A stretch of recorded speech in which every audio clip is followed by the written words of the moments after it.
To nursing Rani blog. तो आज के वीडियो आप लोग के लिए बहुत ज़्यादा इम्पॉर्टेंट है, जो कि आरआरबी नर्सिंग सुपरिटेंडेंट का फॉर्म फिल किया है उन लोगों के लिए है। क्योंकि एग्ज़ाम आपको पता होगा कि फेब या मार्च में एकदम 100% एग्ज़ाम हो ही जाएंगे। तो एग्ज़ाम होने का डेट मतलब अभी तो नोटिस नहीं आया है, लेकिन मैं एक सस्पेक्टेड डेट बता रही हूँ। तो अभी ना सबसे ज़्यादा क्वेश्चन ये अराइज हो रहा हो कि आपको ना कैसे प्रिपरेशन करें, मतलब कितना मार्क्स हमको लाना होगा कि हमारा सिलेक्शन होगा। तो आज के वीडियो में हम यही बात करें। फर्स्ट ऑफ ऑल आपको पता होगा कि हमारा जो टोटल सीट है वो 713, ठीक है, 713 नर्सिंग जो पोस्ट है।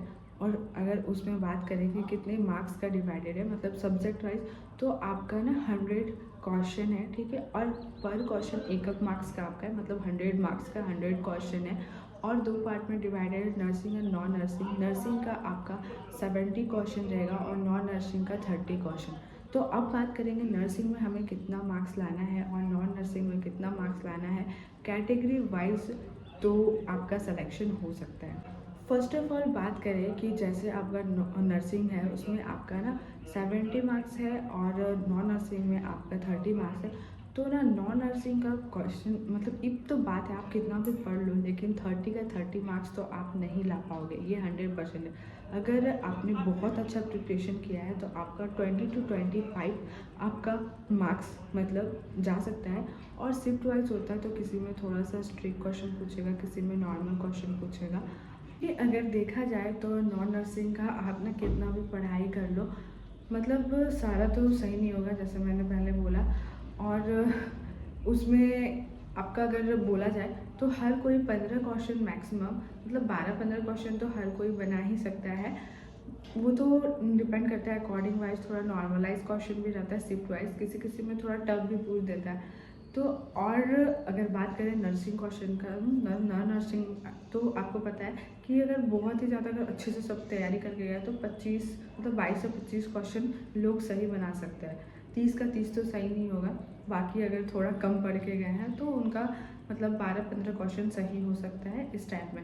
अब नर्सिंग का बात करते हैं कि नर्सिंग का आपको कितना मतलब क्वेश्चन बनाना चाहिए, मतलब कितना आप बनाओगे सही तो आपका सिलेक्शन हो सकता है। जैसे 70 मार्क्स का आपका नर्सिंग का क्वेश्चन रहेगा तो उसमें ना कैटेगरी वाइज डिवाइडेड है। जैसे कि अगर बात करें कि आप जनरल कैटेगरी में, ठीक है, तो उसमें आपको ना मैक्सिमम आपको मार्क्स मतलब उसका आपको लाना पड़ेगा, मतलब दोनों को मिला के, ठीक है। नर्सिंग में कम से कम आपका 65 तो सही होना चाहिए, एवरेज 65 सही होना चाहिए, तभी आपका सिलेक्शन हो सकता है।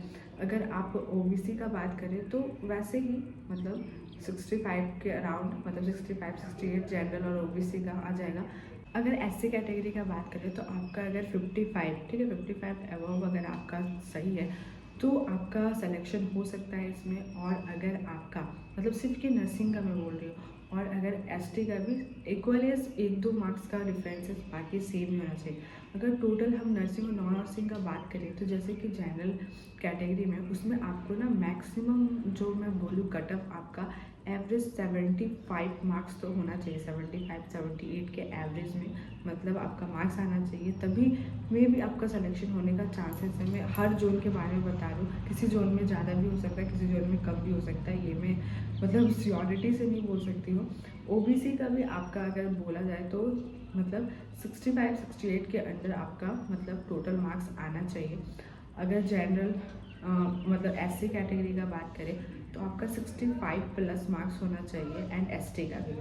तो आई होप आपको समझ में आएगा कि एवरेज में बता रही हूँ कि कितना मार्क्स लाने से आपका सिलेक्शन हो सकता है।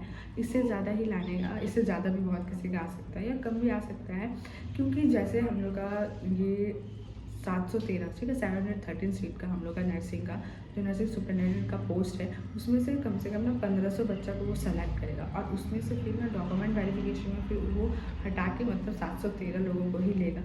तो इस तरीके से सिलेक्शन होता है। तो आई होप आप लोग को ये वीडियो बहुत ही यूज़फुल होगा। मिलते हैं नेक्स्ट वीडियो में, तब तक के लिए बाय बाय।